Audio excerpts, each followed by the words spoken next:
Hey, everybody, welcome back to the podcast. You're listening to the longest running superhero role playing game on Earth. I'm your host, the Game Master. And if all we do in this one is talk about the story itself, it's going to be the shortest video ever because the story is insanely simplistic. Because that was not actually the point of this game. But I'm going to start with the story because I know that's why the majority of people click on the video, right? Is that's what they want to hear. So the story is that on the planet Mars, there's a region called Cydonia, and in our game world, there are pyramids and obelisks and things of that nature that have, I guess, what you would say, spiritual significance or mystical significance, right? And they've been left over by an alien culture that is no longer around. So a group of mystical villains are attracted to this site and they go in there and they want to unlock its secrets and increase their power level and they want to ultimately conquer the universe, right? And these guys are a problem. For me to explain why they're a problem, we're going to have to talk a little bit about game mechanics later, but we'll put a pin in that for right now. But just suffice it to say, they're a problem. And on the story level, I guess you would say they seem all powerful. And they're able to, while in this part of Mars, they are able to cast spells that hurt people on completely different planets like Earth. And people just keel over because they have fallen victim to one of these spells. So this gets the attention of the heavy hitters like the Justice League, right? And that's basically what this was set up to be, is a Justice League adventure. So before we get to the Justice League, though, there's a character named Matrix. By the way, in our game world, we have multiple characters named Matrix. But one of them is a male character named Matrix who is the son of Rogue. His real name is Chris Dancanto. And he had previously fought Dr. Manhattan and won. He absorbed Dr. Manhattan's powers, and then a powerless Dr. Manhattan was placed in the Phantom Zone. And so, without his dimension travel and stuff like that, Dr. Manhattan could not get out of the Phantom Zone. The problem was our hero had been kind of like almost like a Marty McFly kind of a personality. He was warm and kind and charismatic, and he was a beloved character in our game world. And after he absorbed the memories of Dr. Manhattan and the mentality and the personality of Dr. Manhattan, he was now cold and aloof. And we played it up a little like depression because the person playing him has depression in real life. And so he was kind of relating to that. Like, I don't know how to put it. Relating is not the right word because I feel like that has a slightly positive connotation. This was a negative thing. This was more like I have depression and it sucks. And now it's kind of like my character has depression. And it's almost like putting him in an even worse mood now because of it. You know what I mean? So I really wanted to undo that, right? So one of the things that we did, well, hold on. I got to finish the story part of it first. So Matrix, um, the bad guys, for want of a better metaphor, they restore him to factory settings.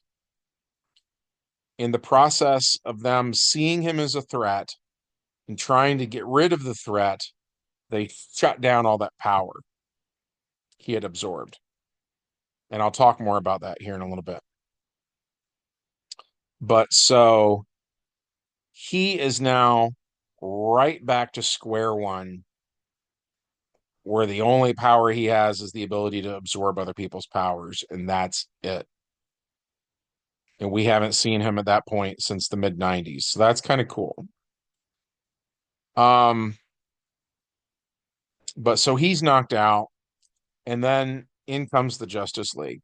And so I asked my wife, she plays Supergirl a lot.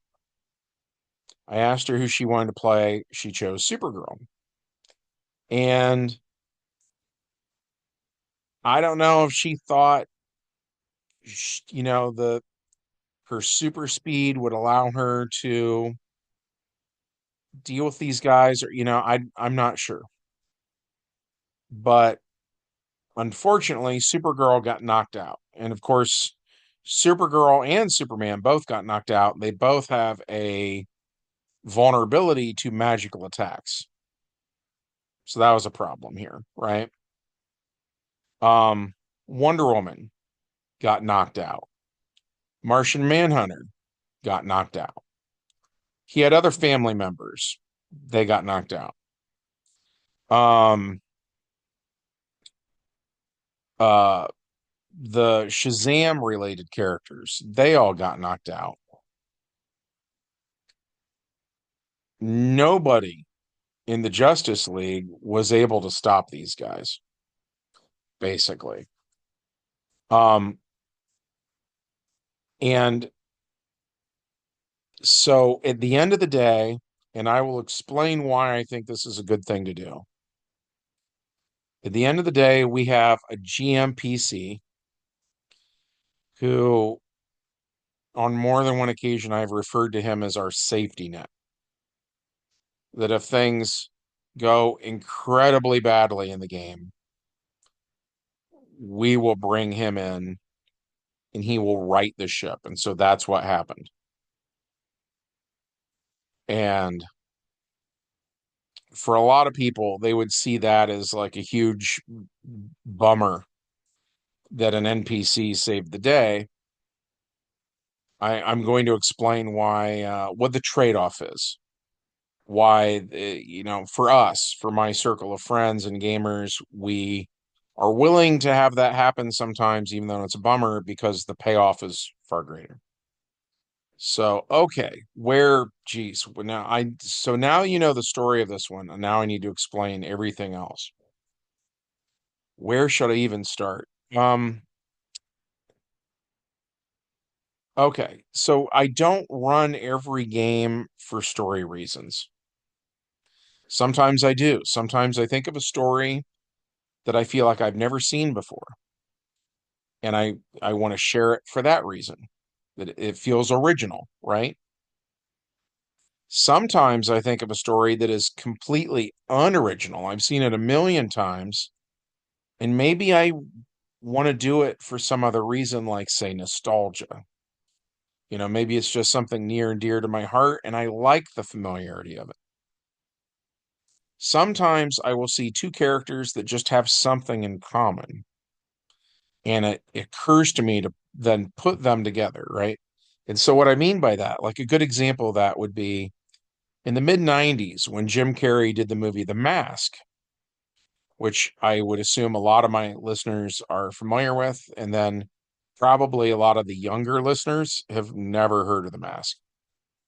Um, I'll let you kind of look it up on your own. But in the movie, they tell us that the mask that the protagonist puts on, the thing that gives him his powers, is literally called the Mask of Loki.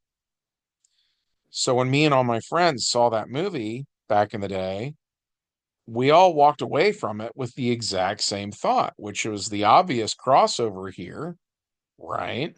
Is we want to see Loki from Marvel Comics meet the Mask.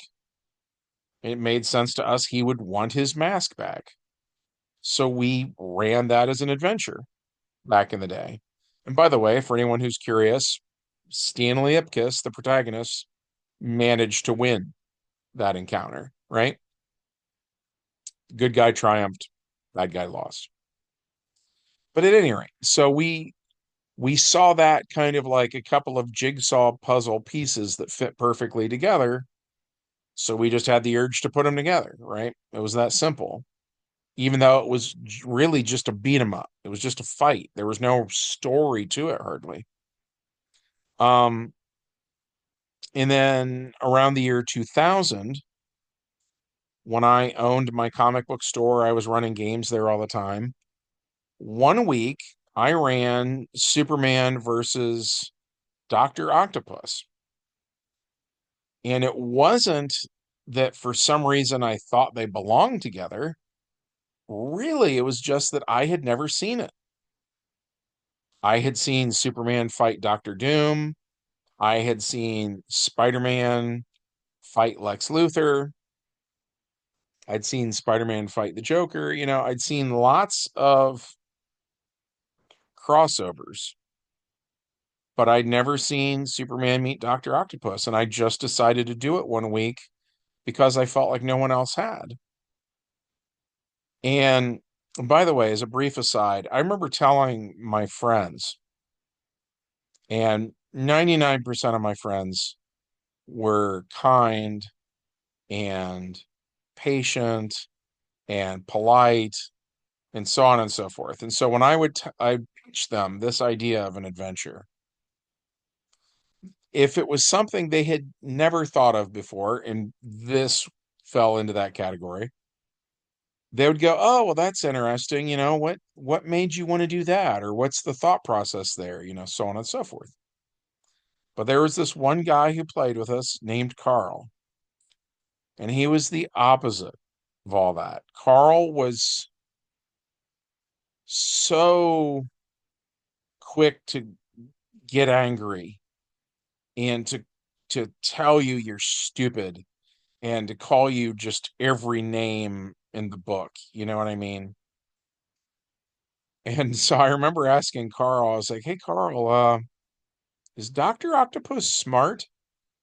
And he's like, "Yes, of course he's smart. He's one of the greatest scientific minds of all time," and blah blah blah blah blah.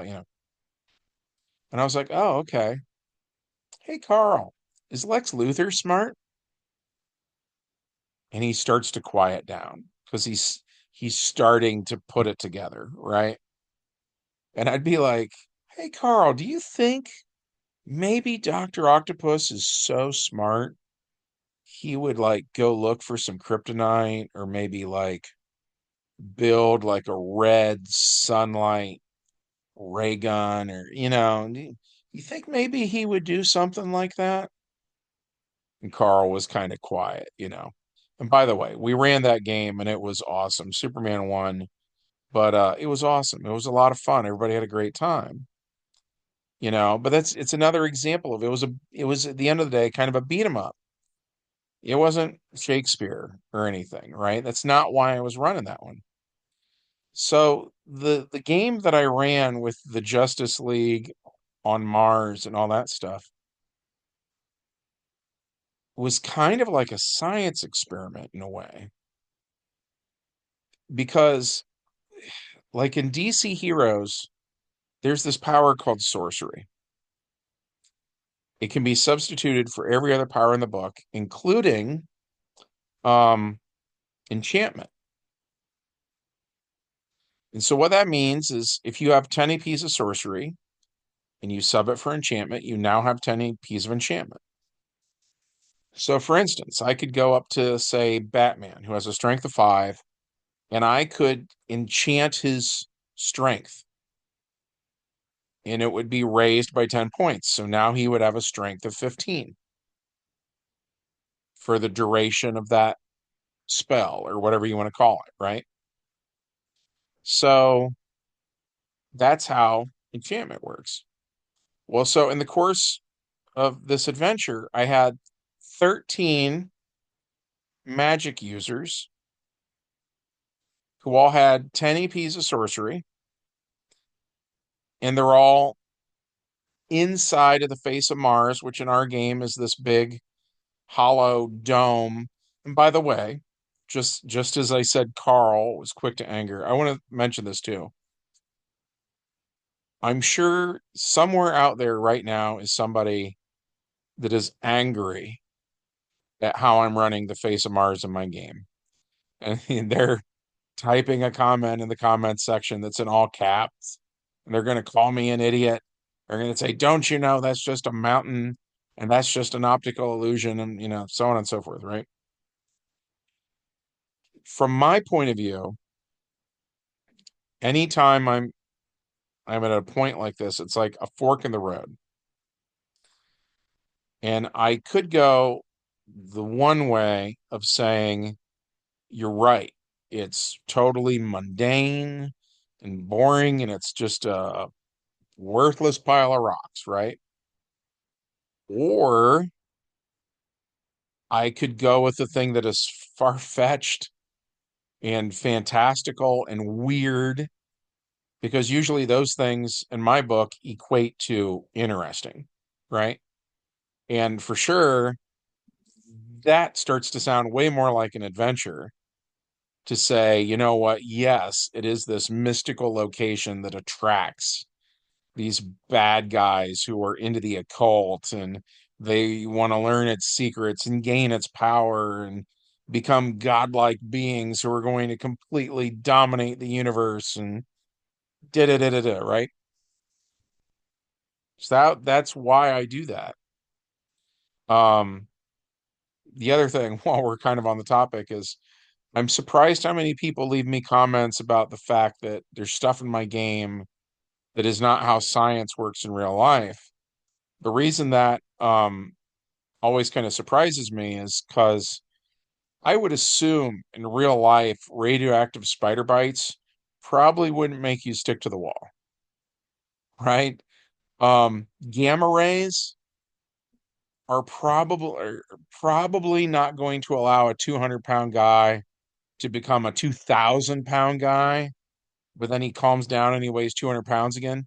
Probably not super likely. Um, Cosmic rays are either not going to make you flame on, or if they do, it's not in a way that you like, right? And I'm going to go out on a limb and assume being made of orange rock is completely not going to happen. You see what I'm saying, right? The point of comics is never scientific accuracy. The point of comics was always about what is fun. And so that is, how I do things in my game. I go with whatever is fun. So for the people who are really, really agitated that I acknowledge, you know, conspiracy theories and old wives' tales and urban legends and whatever, right? I don't care if they're true or not. Some of them probably aren't, some of them probably aren't, right? In my game, you're probably going to notice they're pretty much all true, because that's the more fun version of things, right? So, that said, um, so yeah, we got this circle of guys. They all have sorcery. Uh, so 12 of them sub their sorcery for enchantment. Guy number 13 subs his sorcery for an attack. And the attacks varied depending on what he was doing. But one of the things he did at the very beginning was you can attack. I can't remember now if it's Magic Blast or Mystic Blast. After all these years, I always mix up the terminology. Same with there's Mind Blast and Mental Blast. But one affects um, the body attribute, right? and then the other one does not. So this guy was affecting the spirit attribute of his victims. And then the other 12 people who all have 10 APs of enchantment, that adds up to 120 APs of power that they are giving to this guy on top of the 10 he already has. So he now has 130 APs of you're not so conscious anymore, right? He's sniping people from another planet. I just kind of wanted to do it to do it. I just thought it was kind of like an entertaining idea. And the other thing was I like to just throw stuff at the wall and see what sticks. So to explain that a little bit more, because that probably sounds um careless, right? It's actually not. So here's the deal. When I was younger, I was a bad GM and I would railroad people without knowing I was railroading them. And something I would tend to do a lot is I would put stuff into the game. And I've noticed a lot of people have a tendency to do this. And I think they get the idea from video games where a lot of video games, for instance, let's say you're on a snow level and the final boss is like an ice golem or something like that, right? Right before you get to him, the power up you get has something to do with fire. It's like a wand that shoots fireballs or something along those lines, right? And then you use that on the ice golem and he takes more damage than he would otherwise. And that's how you beat him in the game, right? Well, in a role playing game, I would argue the entire point of role playing games is player freedom. Because if the players don't have freedom, why are they playing a role playing game instead of just watching a movie or a TV show or something, right? Them having a say in the outcome is the whole reason why they're here. So when I was younger, when I was railroading them or when I was like, and here's how they'll win because I have it all figured out, right?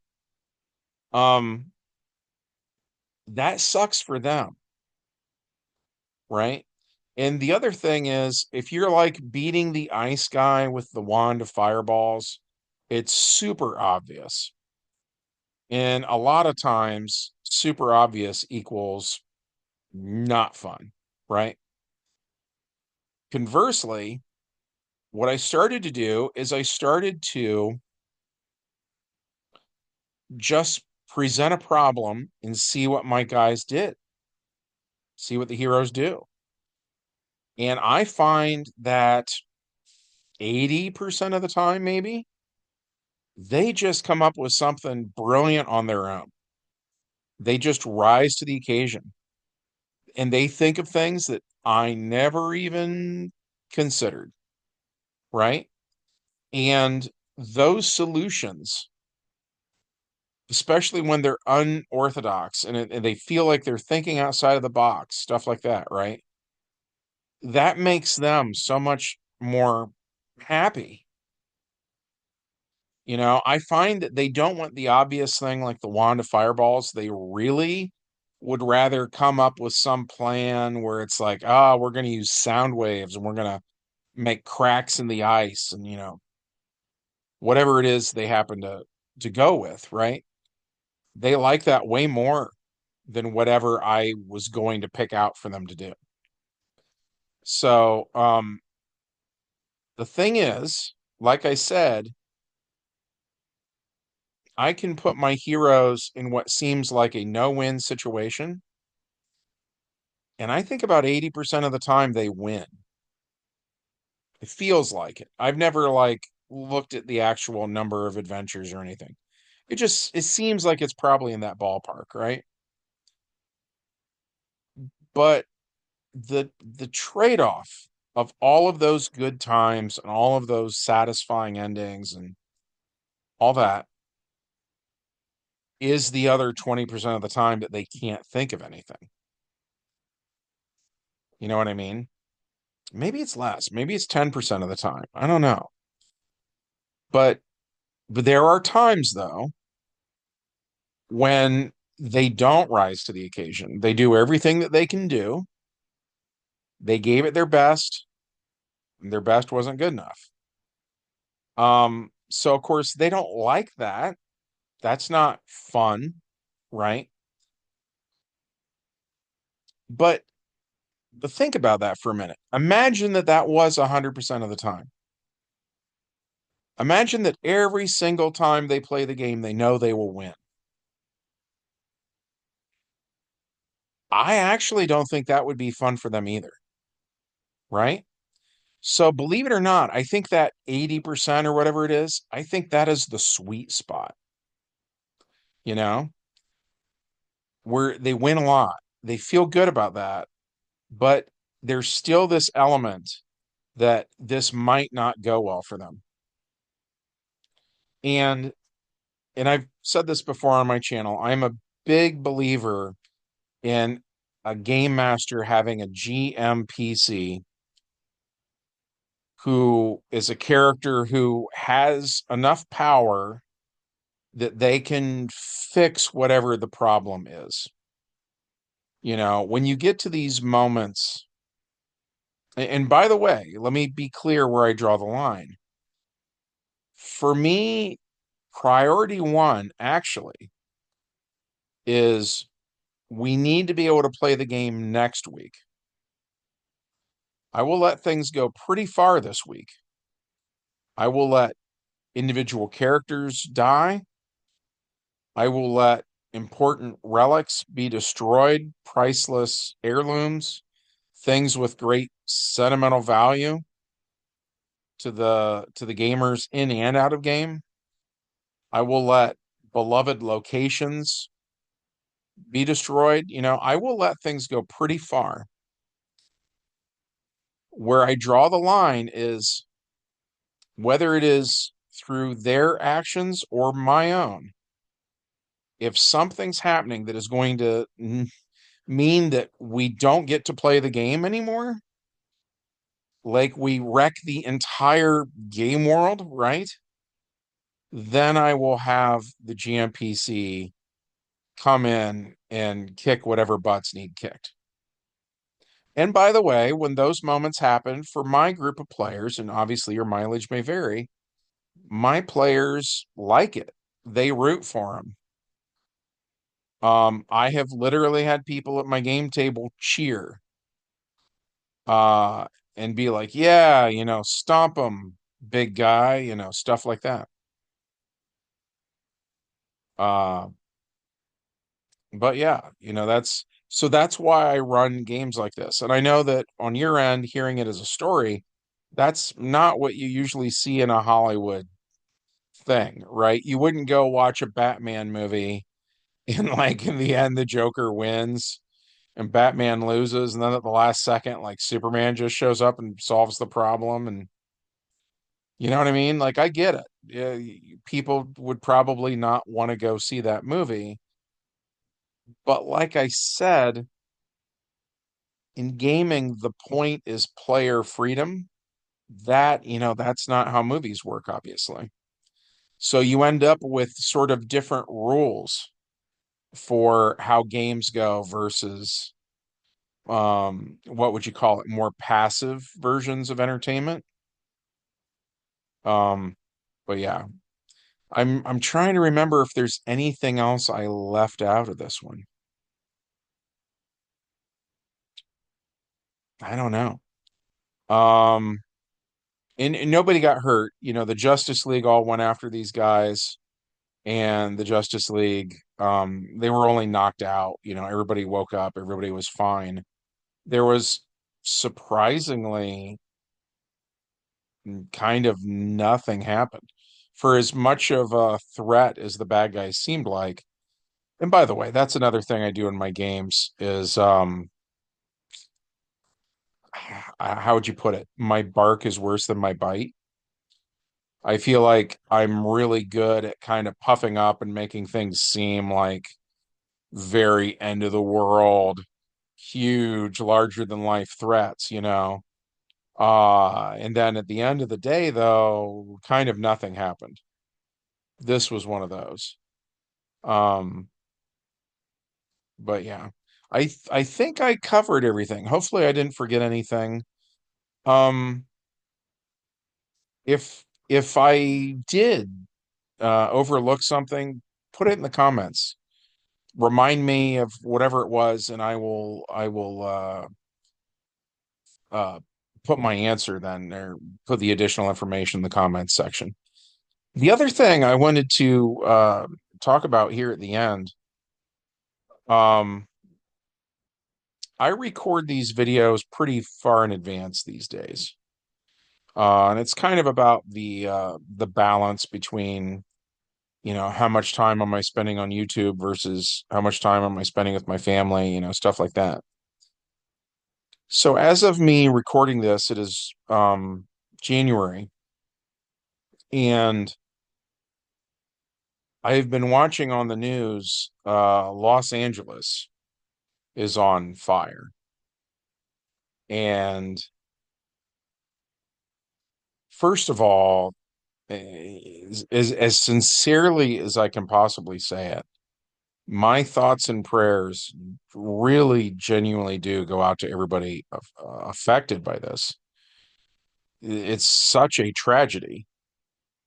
Um, I've mentioned before, when social media became a thing, I sent a bunch of friend requests to everybody in California who had worked on the cartoons that I loved as a kid and that I grew up with, Transformers and G.I. Joe and He-Man and stuff like that. And I'm seeing on Facebook where a lot of these guys, are worried they're going to lose their homes.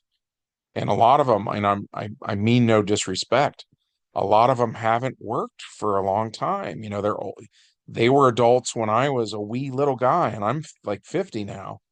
So, you know what I mean? A lot of these guys are like retired, and this is bad for them. I'll leave it at that. This is really bad for them. Um, so I want to make sure at the beginning of all this that I'm making that very clear. I'm really good friends with Paul Eiding, who was the voice of Perceptor on the 1980s Transformers cartoon. And he and I got along so well when we first met that he told me at one point that he thought he could get me a job working on cartoons in one way, shape, or form. And he said, "You got to move out here. You got to move out to California." And yeah. And then one of the other guys he said that to was actually John Bailey Crumpton. And if you're a Transformers fan, you might recognize the name John Bailey.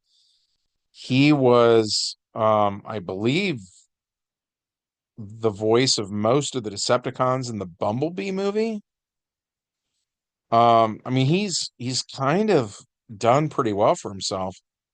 He and I were friends on Facebook, and we were in the same boat.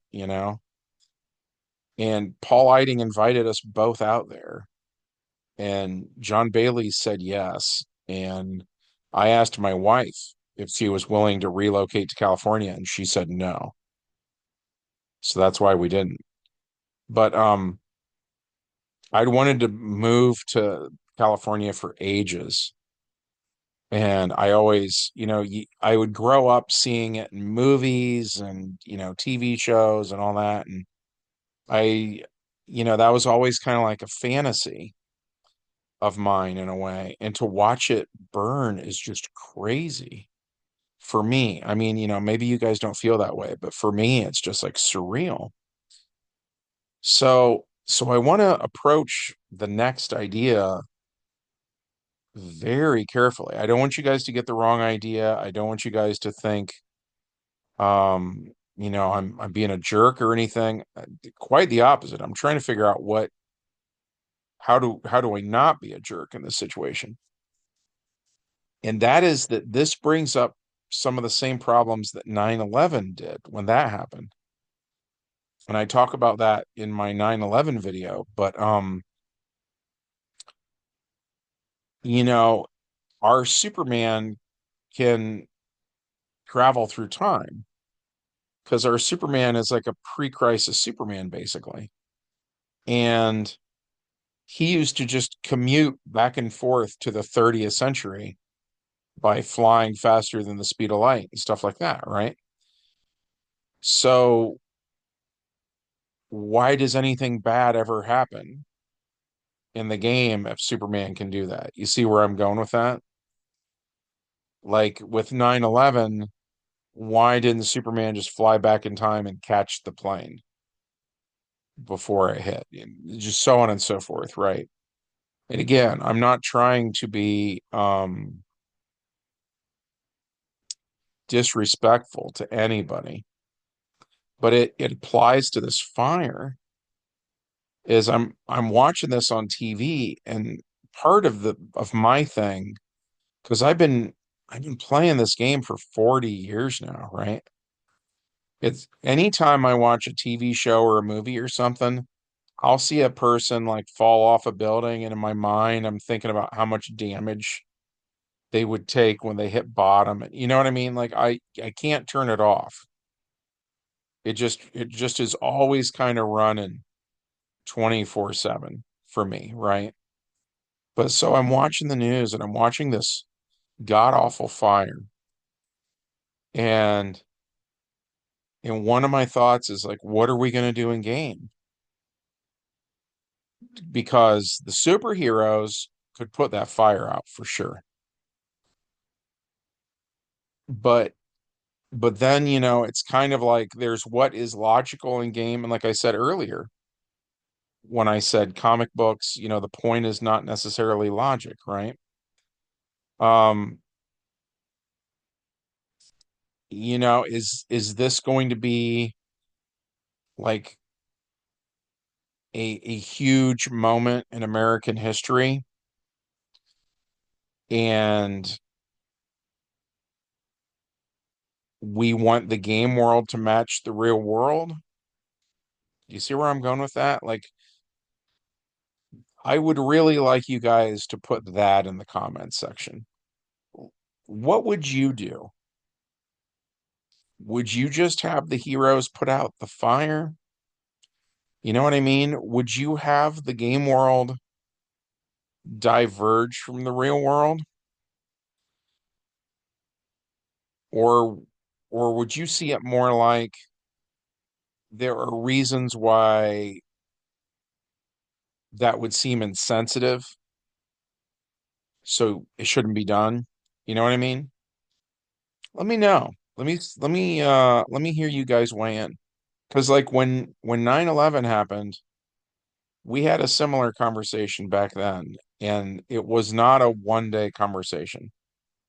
It was more like because I owned the comic shop, and guys would come into the store, every day and hang out all day long. And so it was like a 2 week long conversation before we finally, arrived at the conclusion we thought was the way to go, which then ironically years later we thought was not the right choice, but that's kind of neither here nor there. But yeah, let me know with this one what you guys think. Because I on my end, I have no idea what to do about about addressing that, you know. At any rate, this has gone on for quite a while now. I'm sorry this video was so long. Um, I hope that you guys found this to be interesting. If so, as always, we would love it if you chose to support the channel by smashing that like button, checking to make sure you're still subscribed, and and truly, please leave a comment. Weigh in on where you guys are at with all of this. Um, I because yeah, I don't know what to do on my end. Um, but yeah, that's it for me. From everybody here at the longest running superhero role-playing game on Earth. we hope you guys take care, stay safe, have a good one, and we'll see you in the next adventure. Bye.